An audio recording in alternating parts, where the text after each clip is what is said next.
Hey Tube, Vinny M here. Welcome to another video here on the channel. Today we have another World War II history video for you, and in today's video we're going to be discussing who got to become a technician in the U.S. Army in the Second World War.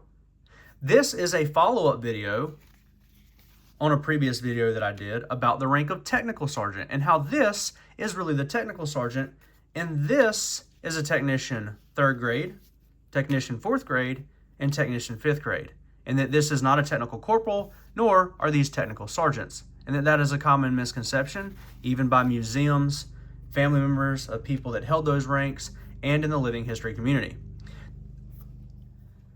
So if you haven't seen the other video, I definitely recommend you check it out, but be warned, it's an absolute rant, and there's a lot of profanities in it. A lot of people had a problem with this and wanted me to change my ways. I want to make something really clear. I don't make money off of YouTube, and the generation that wore these ranks fought for freedom, and that's the freedom for me to do what I want, not have to do what you want me to do. So if you're watching this because you are actually a student of history, you actually care about this kind of thing, you care about our freedoms, you shouldn't be telling me what I can and can't say on YouTube. So to that I say, get the fuck over yourself, right? If you don't like my content, don't watch it. It's pretty fucking simple. There you go. Had to make sure I got a few punches in there. Now, the number one comment I got on that other video was, I made a comment that technicians were people that had special skills or special training, and that's why they wore the ranks of technician. And people were saying, well, you said that like a radio operator is someone that could be a technician, but there was a lot of radio operators that were a corporal instead. So you didn't have to be a technician to be a radio operator. And those people that said that are correct. So who gets to be the radio operator that's a technician versus the radio operator that's a corporal? What made the defining factor of which one of these ranks you were given? And that's what we'll be covering today. However, it really starts to get confusing when you realize the Air Corps was doing their own shit, and that they had like special patches, special badges, and all kinds of stuff to differentiate their technical specialist. Let's get into it. First, we're going to look at the infantry and see where we find technicians within infantry units. This is a table of organization and equipment for an airborne rifle company early in the war. We see that we have corporals, including signal, radio, and code, and assistant squad leaders at the rate of 9, 3, and 6, respectively. We have a slot for technician grade 4 with 2 allotted and technician grade 5 with 2 allotted. Now, according to this TONE, the radio operators were corporals, and it doesn't define what positions those technician slots are going to, but there is 4 technicians allotted for the company. Now, late in the war, when they changed the TONE, the corporals were no longer assistant squad leaders. That went to sergeants. So we see corporals drop down to 1 for the company and an additional 1 allowed. That's what that 1 with the little mark next to it means for the company clerk if they wanted to have one. We see that now there is only a single technician 5th grade allotted for the entire company. Now, if we look in other places like this company morning report from the 30th Division, just after the Battle of San Lo, we don't really see any technicians being listed. And here is another one from the same unit, but this was right before the Battle of Aachen, and again, we don't see any technicians. So it appears in the infantry, they were actually somewhat scarce. Now, I need to note here that the medical detachment is not technically part of the infantry. We'll talk about that later. Here's another morning report, 23rd Infantry Regiment, Company A. We do have 1, but it doesn't tell us what he is, so I can't look him up and see what his job was. Here we have a replacement depot summary, and we have 4 listed. It does show their MOSs. One of those guys is a radar crewman, MOS 514. Another one is a lineman, telephone, and telegraph, MOS 238. And one of the MOSs listed is portable power generator operator, MOS 846. And then the final of those 4 is a truck driver light, MOS 345. So at least with the documentation from the replacement depot, we can tell what some of these technicians are.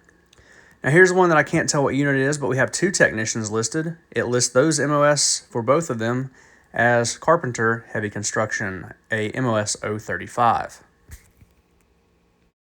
Next, we'll look at the Medical Corps, which was independent of the infantry, even though Medical Corps personnel were pulled from the Medical Corps and sent to serve with the infantry, such as your frontline aid men, or combat medics, as they're commonly called.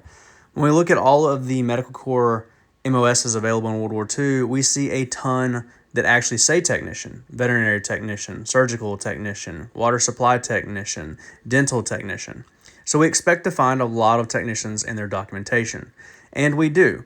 This is the Infantry Rifle Company Medical Detachment. So this was added to a Infantry Rifle Company to give them medical support. We have 2 in this quite small unit. So that's 2 more technicians that would be with the infantry other than the ones that are already in the Infantry Rifle Company itself, because these guys were detached from the Medical Corps, sent to the infantry to provide medical care. If we look at the Motor Ambulance Company, we see a lot of technicians. This is a unit that would transport the wounded. We see that they have 3 slots available for technician 4th grade and 13 for technician 5th grade. Next, we have the Clearing Company, which was where all the frontline casualties were taken for initial treatment. And again, we have a lot of technicians within this unit. We actually have 3 technician 3rd grades, 11 4th grades, and 22 5th grades within this particular unit. And here we see a morning report from a medical battalion showing 2 technicians. Next, we'll look within the armored units. This is somewhere I would expect to find a lot of technicians just because of the sheer number of mechanics and drivers that they would have to have. Here is a morning report, Company C, 33rd Armored Infantry Regiment. We have 3 technicians listed, MOSs of 795, 736, and 060. 060 is a cook. 736 is a tank crewman, which is the MOS we see the most in armor. And 795, I had a hard time finding. They actually changed the number. You'll notice it skips it here, and it skips it again here. It's actually a tank commander. So that is an unusual thing to have a technician in a leadership position. There could be a lot of reasons why that was. Maybe they just didn't have anybody else. Who knows? Here is a morning report from Company C, 40th Tank Battalion. And we see another 736 tank crewman. Like I said, that's the MOS we see the most.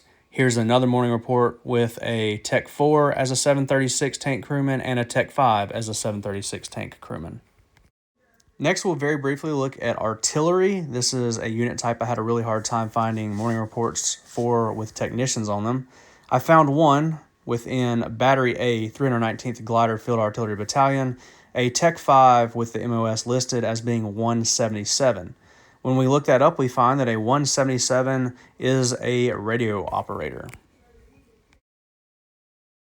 Next, we're going to look at a unit that almost exclusively used the technician ranks within its organizational structure.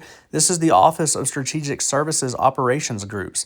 They wore this wing with SF on it, which stood for Special Force, not Special Forces, Special Force, and they were an organization that dropped behind enemy lines to provide resistance with support and acted in an advisory role.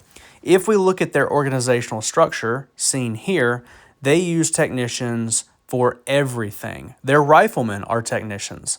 They don't use privates or private first class at all in their organizational structure. The lowest rank you can be is a technician 5th grade.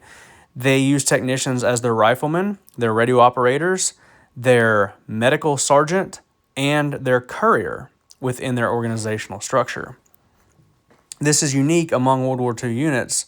And this was done because all of these people had to have special skills. They might have been a rifleman, but they were probably a demolitions expert or something else as well because they operated behind enemy lines with the resistance forces. So as you can see, the use of the technician ranks is pretty specific to the type of unit that you are in. We already saw that the Medical Corps and the armored divisions used more of them than other types of units. But the one unit we didn't discuss yet was the Air Corps. because the Air Corps, which by this point was actually called the U.S. Army Air Force, was its own animal. Since it was basically its own branch of the service underneath the Army, they did a completely different thing.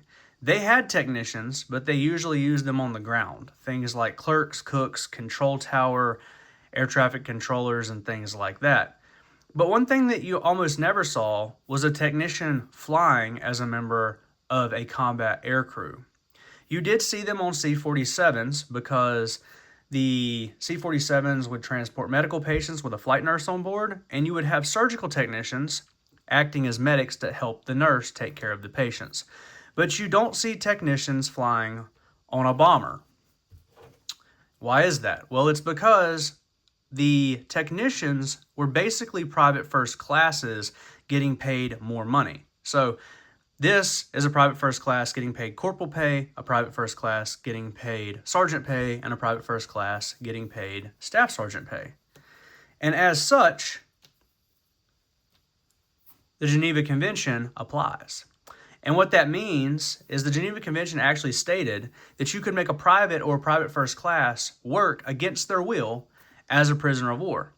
The United States Army Air Force, being as intelligent as they were, decided that's an easy fix. We won't fly anybody on an airplane that's a private. So as long as the person flying on a bomber was a corporal or higher, when they were taken prisoner, they couldn't be forced to work against their will. They wouldn't fly technicians because they were afraid the Germans would know that that's not really an NCO, it's actually a private getting paid NCO money, and force them to work. So the Air Corps did not fly technicians on combat crews. Instead, the people that were technicians by their actual job title just wore regular NCO rank and wore special insignia to indicate that they were actually a technical specialist. So where do we see technicians used in the United States Army Air Forces? The first thing you have to understand is that the Army Air Force was basically its own branch of service, still classed as part of the Army, and it was completely self-sufficient. They had their own quartermaster units, they had their own field hospitals, they had their own combat engineers. And to that point, their engineers is one of the places we see a lot of technicians. You see this airborne tab above the 9th Army Air Force patch. This is an airborne combat engineer of the 9th Army Air Force, and he's a technician, 5th grade. Here we have a memorial to a technician 5th grade that was also in an aviation engineering battalion, which was the Army Air Corps' version of the Seabees. And here's a technician 3rd grade that is listed as being in an engineer aviation battalion in the Pacific. Now, in flying units, like my Uncle Bruce here in the 306 Bomb Group as a flight engineer, and my Uncle Elwood here in the 38th Bomb Group as a radio operator, we typically just don't see technicians. When we look at a Army Air Force replacement depot list, we see we do have a few technicians, but what exactly are they? And yes, the Army Air Force had their own replacement depots. So the MOSs that we're seeing are automotive mechanics, MOS 014, and the basic, which is 521. A basic is just somebody that's being reclassed. My grandfather was actually on that list. He came from the 30th Division after he was injured for the second time. They put him in the Air Corps, and he was classed as a 521 after previously being a light mortar crewman. But when we look at the heavy bomb groups, the medium bomb groups, any combat aircraft, we just don't see them. This is the 306 Bomb Group mission log for my uncle's unit. My uncle's name is on this list. It shows every crew that flew this mission. This was in early March of 1943. And you won't find a technician on any of these bomber crews, despite the fact that 6 men on every single crew were enlisted. And it just goes back to the fact that if they're really only a private first class in authority, they could be forced to work as a prisoner. So they just did not fly them. Like I said, there's exceptions like them being on, say, a C-47, but you didn't see them on bombers. So how did the Air Force class people as technical specialists if they weren't using the technician rank? Well, it was these patches right here. These patches went on the right wrist, and they had a list of MOSs that was allowed to wear each different one, but you could only wear one. Some people would have MOSs that actually made it where they could technically wear more than one, but that wasn't authorized. A lot of museums and living history historians fail to put these on uniforms, but they're actually very prominent. So these are the MOSs that could be engineering, which is the one that looks like a gear. These are the MOSs that could be communications, which is the radio antenna. These are the MOSs that could be armament, which is the bomb. These are the MOSs that could be photography, which has the camera. And lastly, we have the MOSs that could wear weather, which was the weather vane. But then we also had the Army Air Force Technician badge, which went hand in hand with the patches, but it could be used to display all of your technical training. As seen here, it was worn like the marksmanship badge, and if you had a lot of the bars that went on it, it became a ladder. There were 27 authorized bars. It's pretty prominent to see guys that had 1, 2, or 3 different bars on theirs. My uncle Elwood actually had 2. His looks exactly like this one here. He was a radio operator mechanic gunner by MOS, and his says radio mechanic and radio operator. These badges were what would depict all of your different technical training, where the patch would just depict your main one you chose to display. You also saw some people that put this little propeller in them for decoration, which is kind of neat. Here we have a Army Air Force Technician badge someone has made displaying all 27 of the possible technician bars that could be worn on this badge, which is pretty neat. Each one of these indicates that you have passed an Army Air Force technical school to be classed as a technician in that specific specialty.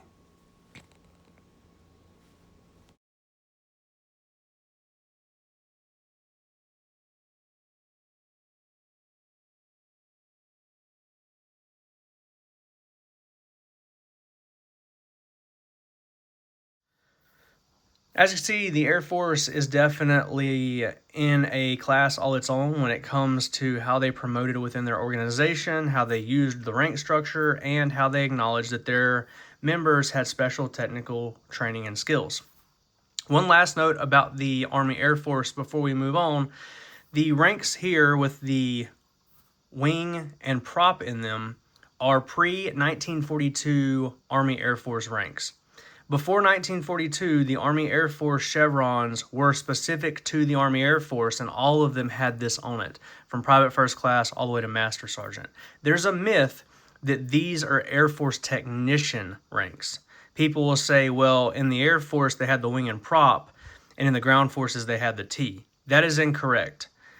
These are just pre-1942 Air Force ranks, and they continued to wear these until the end of the war. Guys would have them custom made or get their hands on old pairs that were made before 1942, wear them on their dress uniform because it made their uniform pop.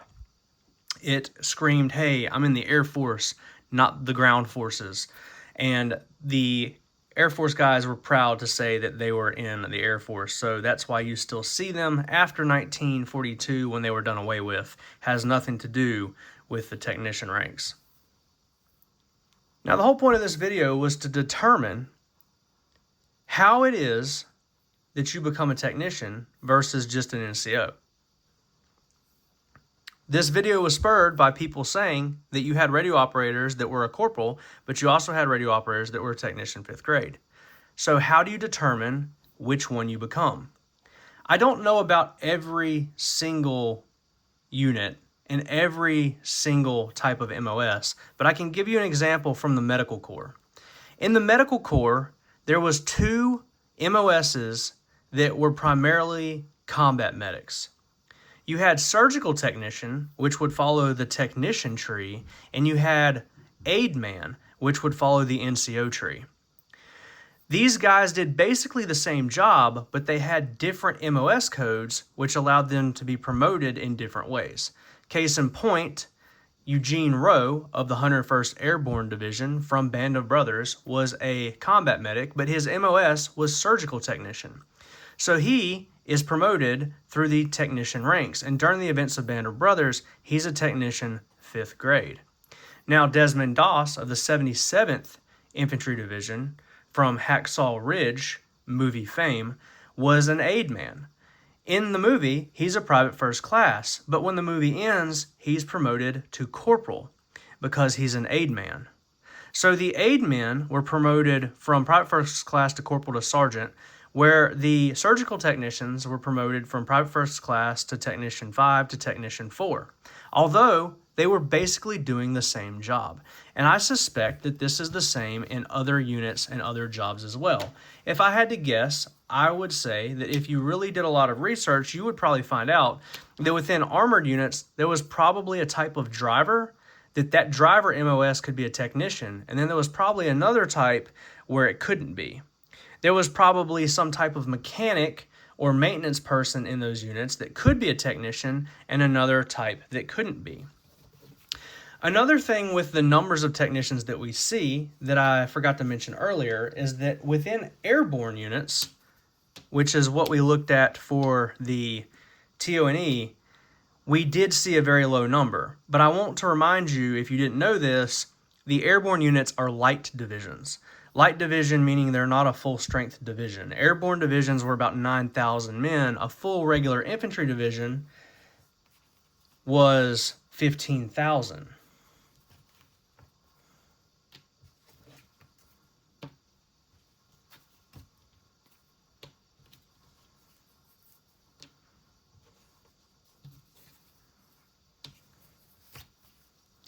There were infantry divisions that were light divisions, such as the 89th, but they were reclassed as a regular division, and the 71st, as well as the 10th Light Alpine, which would become the 10th Mountain. So some divisions had 9,000 people, some had 15. We looked at a TONE from a unit that had 9,000 people. So I suspect that you would see the number of technicians being higher with regular infantry units, not airborne infantry units, where their total strength overall is much higher. Ultimately, I hope you found this video educational. I hope you found it useful, and I hope it spurs you to do your own research, perhaps on topics like I just spoke of, specific MOSs being able to go up one tree or the other. That's all I have for you guys. As always, like and subscribe, and have a nice day.